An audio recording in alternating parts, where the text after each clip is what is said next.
Okay, joining us now live is Defense Minister Anita Anand. Minister Anand, thank you so much for joining us this morning. We know that Canada has imposed additional sanctions on Ukraine. Can you tell us what is being targeted in this round, and do you think that these sanctions are even having an impact? Most definitely. Hi, Nick. Hi, Jennifer. I am in the GTA today to discuss Budget 22, which is focused on affordability and environmental protection and economic growth.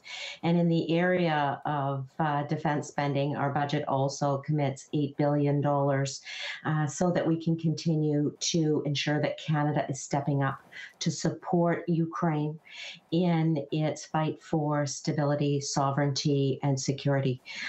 These latest round of sanctions are just an additional set of sanctions that we are ensuring are in place in coordination with our allies to condemn the atrocities that Vladimir Putin and his regime is exacting on Ukraine in a very horrific way. Minister, drilling down on the budget a little bit more as well, you know, Ukraine's getting about $500 million of the money here, the latest round of aid for the country that Canada's been providing. But I'm wondering if there are any plans beyond money for Canadian Armed Forces to assist perhaps in a humanitarian way in the region or on the ground. Well, most definitely that $500 million you mentioned is so important. It is a major commitment to continued aid for Ukraine. And I am in touch with Minister Resnikov, the defense minister in Ukraine, all the time to ensure that we are stepping up to do what is necessary. In terms of the Canadian Armed Forces, we have temporarily pulled out of Ukraine, but we are on standby to provide any humanitarian assistance that may be requested. And of course, we are providing flights for other countries who wish to deliver their aid. We have two CC-130s that are continually being used by other countries for their aid as well. We've provided $110 million worth of aid thus far, and we'll keep going.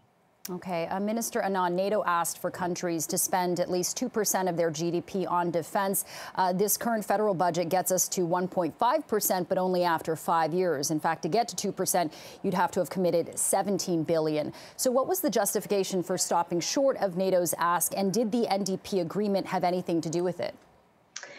The NDP agreement had nothing to do with our commitments in this area. And let me say that we are increasing defense spending by 70% over the 9-year period beginning in 2017.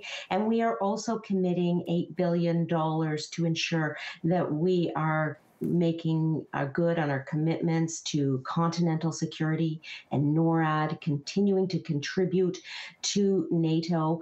For example, we have just announced our continued refurbishment to Operation Reassurance. We have 3,400 soldiers on standby if they are called up by NATO. And I will say that we are undertaking a defense review as part of Budget 2022. So we will continue to see our Canadian commitment going forward in a robust way for security, for defense, and for the multilateral alliances of which we are a part. All right, that's Defense Minister Anita Anand joining us this morning here on CB24 Breakfast. Appreciate the time, Minister. Thank you. Thank you so much, Jen and Nick. Take care. Thank you. Bye-bye.